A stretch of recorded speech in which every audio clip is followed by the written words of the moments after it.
battle. Back to the Bible. Jika kita tidak percaya kepada kebenaran Tuhan yang menyelamatkan manusia, berarti kita percaya kepada dusta iblis yang menyesatkan dan membawa kepada kebinasaan yang kekal. Bedah Kristen progresif. Ya, kali ini kita akan membedah Kristen progresif, menelanjangi Kristen progresif.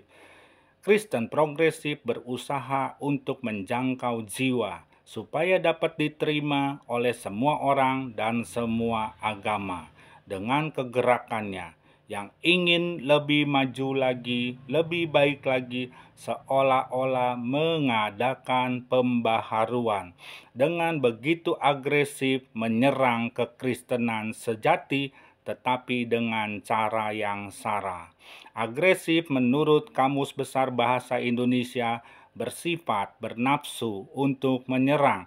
Jadi kekristen progresif itu berusaha untuk menyerang kekristenan sejati dengan cara yang salah, tidak alkitabiah. Back to the Bible. Cara yang benar seharusnya menjadi teladan dalam kekristenan, menjadi garam dunia, memberi rasa, mempengaruhi banyak orang, dan menjadi terang dunia, menerangi sekeliling dunia yang sedang gelap dan membutuhkan Tuhan, bukan sebaliknya membawa manusia ke dalam kegelapan. Menjadi seperti Yesus, hidup berbeda dengan gaya hidup dunia. Jadi Kristen progresif bukanlah menjadi seperti Kristus, tetapi menjadi serupa dengan dunia. Ini kemunduran, dan harus maju, berbalik arah. Kristen progresif cara pikirnya sederhana, mempertanyakan semua yang dibilang kebenaran. Tanggapan seharusnya yang dipertanyakan adalah, sudahkah hidup kita benar di hadapan Tuhan, berkenan kepada Tuhan, bukan mempertanyakan kebenaran Tuhan. Jika kita mempertanyakan kebenaran firman Tuhan, siapa kita seolah-olah menjadi hakim di dalam persidangan. Bukan cuma itu, kekristenan progresif yang diangkat paling tinggi itu bukan Alkitab. Jika Alkitab tidak diangkat paling tinggi, yang pertama, ini adalah kesalahan yang sangat fatal. Tidak akan mungkin logika manusia yang paling benar dan paling tinggi. Yang kedua, berarti tidak diakui kebenarannya secara mutlak benar, sehingga harus dipertanyakan semua kebenaran Alkitab.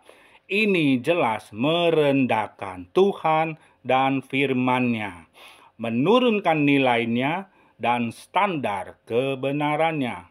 Yang ketiga, Alkitab yang adalah firman Tuhan, jika tidak diakui kebenarannya, sama saja menuduh, memfitnah Tuhan telah berdusta, membuat kesalahan.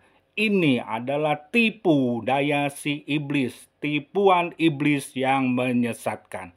Yang keempat, jadi apa yang diangkat paling tinggi? Ini yang Tuhan nyatakan, kesombongan.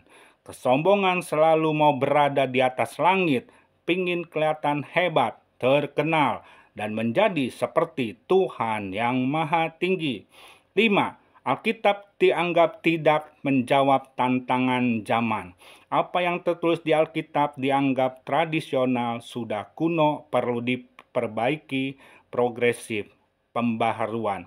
Padahal Alkitab selalu update, relevan, sesuai dengan zaman sekarang ataupun zaman modern.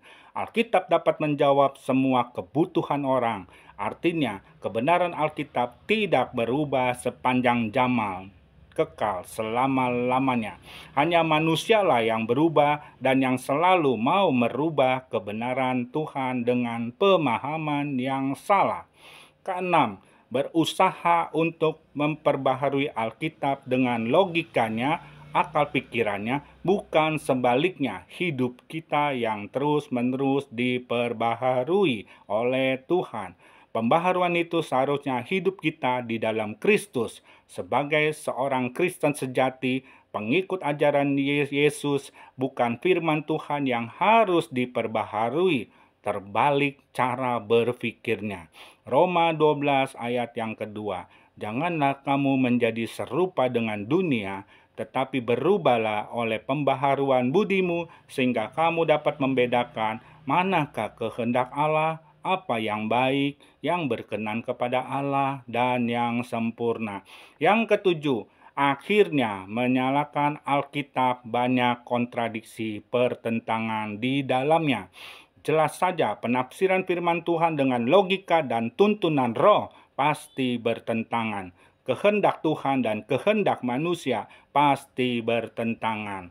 Hal-hal yang duniawi pasti bertentangan dengan hal-hal yang rohani. Manusia duniawi tidak dapat menerima apa yang berasal dari Tuhan. Inilah jika Alkitab tidak diangkat paling tinggi, 7 kebenaran yang dapat saya sampaikan. Back to the Bible. Tuhan memberkati. Cerdas dalam beriman.